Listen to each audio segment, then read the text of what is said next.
Hi, Crime Junkie jury. I'm Lauren Conlin, and this is your daily Diddy Digest. We are on day 19 of the United States versus Sean Combs. Jane still on the stand, and we went through her direct examination today. It continued, and we started off with something really mysterious in court this morning. I still do not know what happened, but the lead counsel for the defense and the government, they were each called into the judge's robing room, which is a room where everything is off the record. The defense counsel came out after, and so did the government. They each went to their team and they kind of did this huddle. And I noticed that at different times, both teams appeared to be smiling. I still don't know what happened. Some people speculated that maybe there was a juror issue, although all the jurors came out and everything was fine. So again, not sure.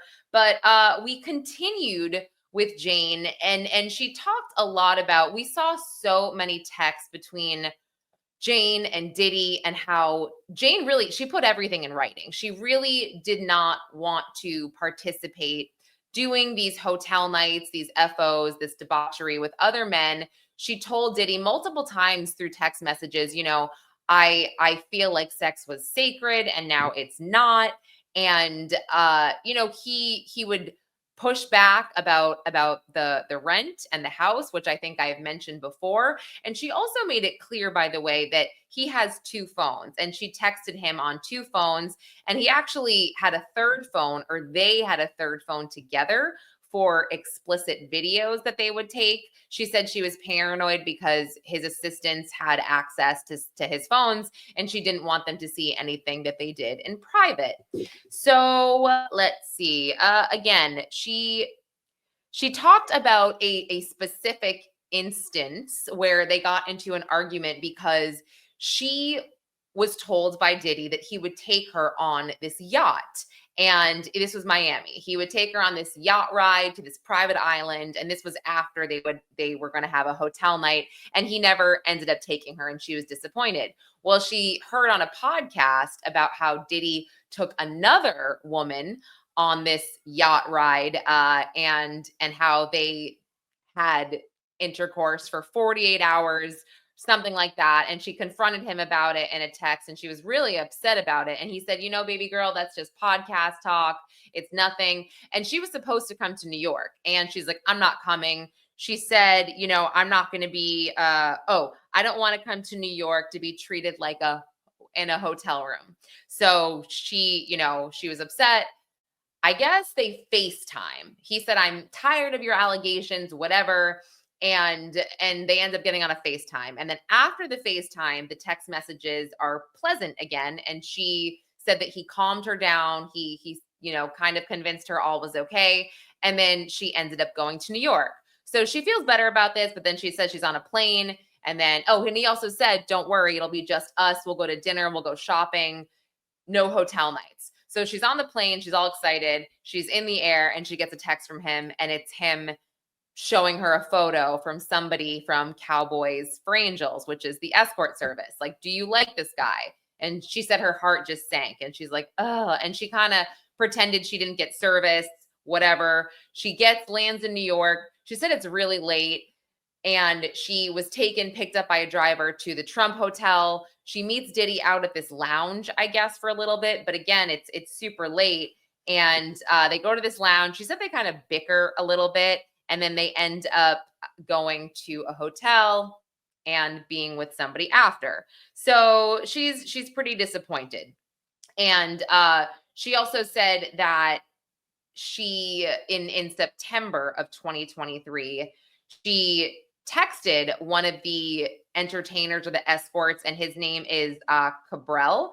And she basically said that she texted him on behalf of Diddy while she was in New York, and arranged for him to come and fly to New York to be with them. So that was the whole thing. And also, just to sort of, I guess, attach some of this stuff to the indictment, I was thinking that the whole I promise I'll take you on this private island type of thing goes to fraud, when he didn't. Obviously, the booking of the escort to New York for them, transportation to engage in prostitution. Okay, so then we get to let me see. We get to more text messages where she says things like, my soul is tired, I'm exhausted from this. And again, Diddy takes that to say, we're breaking up, and then he hangs the house over her head, etc. And throughout all of this, the theme is that he really seems to call her crazy. That seems to be his catchphrase. I believe I reported that before. You're crazy, you're acting crazy. So she talks about another instance where they have a sobriety party type of thing, but really that's doing a hotel night without drugs. And this was pretty disturbing. In particular, she talked about how she was with 2 to 3 entertainers or escorts, and between the second and the third escort, she threw up. Like, she vomited in the toilet at the hotel. And Diddy comes in and he's like, okay, great, now you're gonna feel better after this. And then he escorts her out and she's made to continue.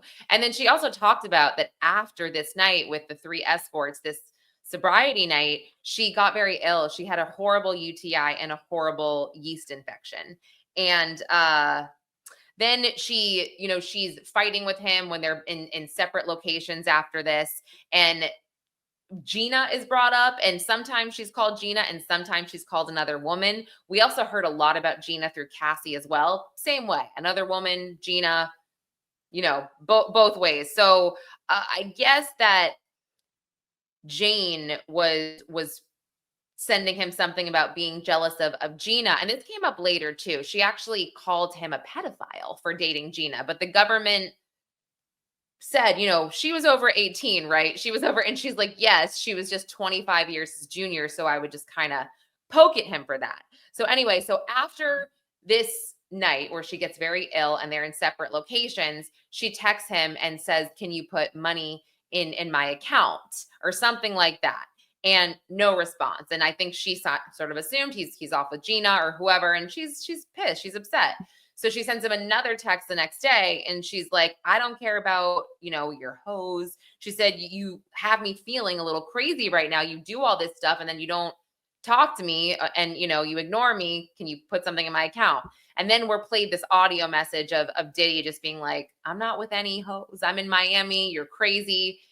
It was just, same of what we heard last week as well. And then what I thought was interesting is she talked about a time where she texted him, she said something along the lines of, I know I was consenting, because when she told him she didn't like these videos, he would say, well, these hotel nights, he said, well, if anybody saw the videos that we took, they would think that you're enjoying yourself. And that's when she's like, I know that I was consenting, but come on. So she talked about having PTSD from these hotel nights, needing to find a therapist. She talks about how he was gaslighting her too, because he's like, look, you're the one that's finding these escorts and texting them, which is kind of what he had Cassie do as well. But again, it's always at his directive. Also, there was a recording played towards the end of the morning, and this recording was right around the time when Cassie's lawsuit dropped, and he's upset, and he says something to Jane, something like, this isn't being recorded, is it? And we in the gallery, the jury, everybody in the courtroom, we don't actually know where this recording came from. If Jane recorded it, I don't think she did. This is 2023, and you'll kind of find out why in a minute. Some people speculated a wiretapping that KK did this, the assistant. I mean, who knows? We don't know just yet. But let's see. I'm gonna skip through to some of the back and forth with the text messages and stuff and get to the afternoon, where we found out that Diddy still pays for Jane's lawyer. And I mean the lawyer that was with her in court. She initially got a lawyer when HSI actually showed up at her house after they searched Diddy's home in 2024. They showed up at her house. She wasn't home. She said she saw it through her ring cam and they left a card, and Diddy said, yeah, get a lawyer. And again, he still pays for her lawyer to this day. And then she talks about having to use these lawyers or contacting the lawyers when Cabral, the escort they used, actually said that he had an S tape of Jane and Diddy. And she was thinking, like, how did he get this?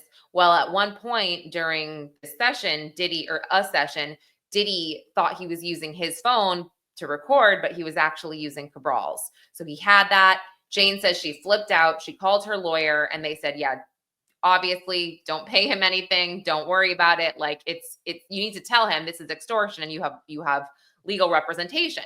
So she does. And she said she doesn't hear anything further for a while until she gets a call from a big media company. We don't know who this media company is, but essentially they asked her for a comment and they said, do you have a comment before we release this tape? And she said she nearly fainted.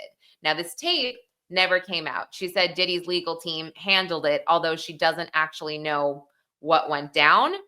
Then we fast forward to May of 2024, the month that the CNN video was released of Diddy beating Cassie. She describes being asleep with him in his master bedroom in Miami. One of his sons knocks on the door to deliver this news. And she kind of says she didn't really see him the rest of the day. He was really huddled with his family, with some of his friends. I think trying to figure out what to put out to the public. She said she got to the breakfast table, she sees the video and she wasn't hungry anymore. And eventually he kind of like loops her in and he said, this was a one-time thing with me and Cassie. He said that Cassie was, quote, a hitter. And he ends up showing her a final draft of this apology. And she said that she approved of the apology. She was like, yeah, this is good. I like it, whatever. And there was a line of questioning that was started by the government where Maureen Comey, who was doing the direct, said, when the video came out, how did you feel? And she started to say she was disappointed. And you could tell she was getting she was hinting that she was disappointed that he did not say Cassie's name. Now there was an objection, and then there was a sidebar, and there was a break. The jury was dismissed, and then there was a discussion. And I thought this was so interesting because I was one of those people as well that was like, oh, this apology is horrible. He didn't even say Cassie's name. I was very disappointed by that. And Mark Agnifilo gets up and he's like, this is attorney-client information. This is privileged. I am the one that told him to not say Cassie by name because I felt that a grand jury was going to be convened and Cassie's name would be dropped. So I was the one that said, do not say her name. And so Agnifilo just said, I don't know why this is relevant. I would really like for the question and the answer of disappointment to be struck. And that is essentially what happened. So I also thought it was crazy to be in the courtroom and hear this apology. We didn't see the video. They weren't playing it for the reason that they were kind of not putting all the evidence on the screen because of Jane's privacy. But we heard the video, and just to be in the same room as Diddy, like 20 feet away, was crazy. And he wasn't reacting. He was just really stoic listening to this video. So again, at the end of the video, he says, I'm working on being a better man. And Maureen Comey really highlighted this part because then she says, okay, well, let's go to June of 2024. What happened? And Jane knew the date, June 18th, 2024, immediately. And she knew this date because it was very significant to her. Diddy goes to her house for a date, the house that he pays for. She describes setting it up all nice for him, stocking the fridge. His assistant, Jonathan, helped out, put candles everywhere, and they get in this big fight. He had just returned from a family trip in Utah, which she thought was a trip with another woman. She said she had a little bit of champagne and tequila. He had the same, and she asked him about this. And he gets kind of angry, and they bicker, and she gets really mad. And I think this was a tipping point for Jane, if I had to just throw that out there. But she describes slamming his head when he was bent over to tie his shoe into like a marble counter. And, she kind of runs away. She locks the bedroom door to the master bedroom. He's chasing her. He's screaming. He kicks the door down. So she goes to the master bathroom. He's screaming. He kicks that door off the hinges, apparently, all the way off the hinges. She runs to the master closet. Sorry, she shuts the door, locks it, and she describes changing into like a loose fitting dress so she can run. And he kicks that door down as well. And now she starts to run. She gets sort of to the entryway, she describes. And at one point, by the way, she said she was throwing candles and glass at him. And he didn't appear to be hit. But she gets to the door and he ends up kicking her and then putting her in a chokehold and kind of like dragging her away. And then she squirms out and she runs. And she said she's barefoot. She runs a couple of blocks and she hides like behind this wall. She described it for what felt like 2 hours, but it probably wasn't. She said she walks back to the house thinking he was gone and he's still there. And she describes seeing him running to the backyard, getting into like a fetal position. And she said he punched her in the temple twice. He kicked her while she was on the ground. She gets back inside and she said that she decides to go in the shower and and cool off. And while she's in the shower, he follows her into the shower and he slaps her across the face 3 times. And she kind of loses her balance and she falls. And at another point, let me see. Oh, yeah. Sorry. Right before this, I forgot one thing before the shower. She grabbed his phone and she called the woman, I think to be Gina, that she thought he was away with in Utah. And now she says that, and again, I do not know that it's Gina. I am speculating, but calls a woman and says, was he with you? Da da da. And she said this woman just starts hurling all these nasty insults at her, name calls and whatever. And Diddy now is holding her down, forcing her to listen to these insults. And she said that she finally yells, "He's beating my ass." And then Diddy hangs up the phone. And then she goes into the shower. So she gets out of the shower and she says she finds Diddy with her phone and he's texting an entertainer or escort, Anton. And she can see this because she has her text mirrored on her TV screen. So he apparently scrolls up and sees some text messages between her and Anton talking about their mutual friends. And he's like, "Who are your mutual friends? You've no mutual friends with this entertainer." And it turns out she kept this from him, but she went with another rapper and his girlfriend. We don't know who this is, an unnamed rapper and his girlfriend to Vegas in January of 2024. And this rapper and his girlfriend used Anton for a session and she watched. Jane watched and she said, "I didn't do anything. I didn't cheat on you. I'm so sorry, whatever."